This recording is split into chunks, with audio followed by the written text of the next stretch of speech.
3114. You are listening to the show that is all about small business, jobs, and entrepreneurship. And as promised, we've got Chris Everett of Everett Wealth Solutions joining us back on the Get Down to Business radio show. Chris, welcome to Get Down to Business. Thank you, Shalom. Good evening to you and everyone listening. Good evening. Well, it's the end of the year. It feels like just yesterday that we were having this conversation last year about wrapping up then 2013, but now it's almost the end of the year. People need to start making some decisions about financial planning as it affects their taxes, but also their life. Very, very good. And now, as we're heading into the new year, everyone's wanting to make New Year's resolutions and savings plans and really get on the bandwagon and do things right. But when you start just listening to everyone's advice, you have to be careful that it really fits you. Here's a perfect example. Many times you'll hear people say, really get as much money into those 401ks, 403bs, and TSPs as you possibly can.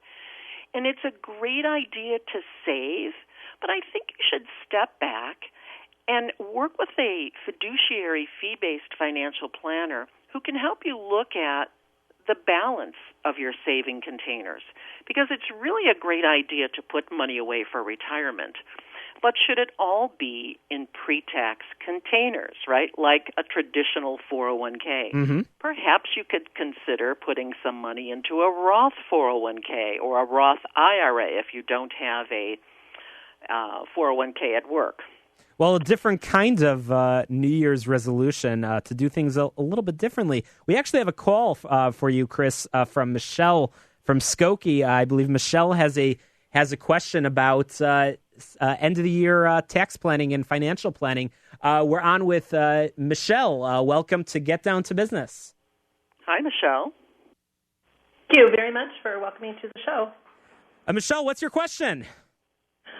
Well, Chris, I just have a little scenario that I would like to share with you.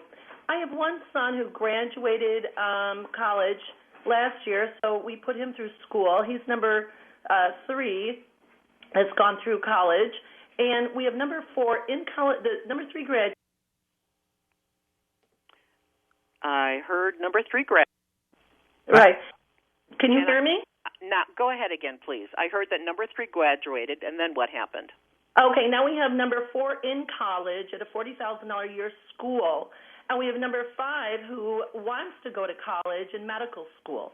So our friends have been advising us, we've been doing it our kind of way, but they've been advising us to have the younger kids, once they get to be about 18, get them off of our taxes, have them live in the basement of a good friend, and then for them to make about $10,000 a year working at Starbucks or whatever while they're going through college, and then they could declare themselves independent, and they would get all the financial aid possible. Chris, any ideas?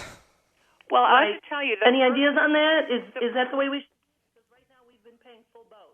Okay, the first thing that you should consider is the word fraudulent conveyance. Okay, the schools are very wise to trying to fabricate really being on your own, so you'd want to be very careful. There are many colleges that would enjoy to have your children be independent. Those are usually the schools that struggle to get attendance. I'm not saying that it's a horrible idea, but you want to really be careful and get some tax counsel. I would run that question by our college planning CPA and get back to you, because I am just not convinced that that's a good idea. Yeah, well, I wasn't too convinced that was a good idea also. So we've been just paying the tuition the best we can throughout the years. But I've gotten a lot of people's feedback that might be a good idea to declare the children independent. Well, Michelle, we'll share your contact information with Chris, and she can get back to you. Chris, any other end of the year advice in our remaining minute and a half? I think that financial balance is always what you want to seek, whether it's tax balance, whether you have some money going pre-tax and after tax, whether you have enough liquidity, use, and control of your money. Too often when I visit with folks, they have too much money in their qualified retirement plans and not enough liquidity, use, and control of their money.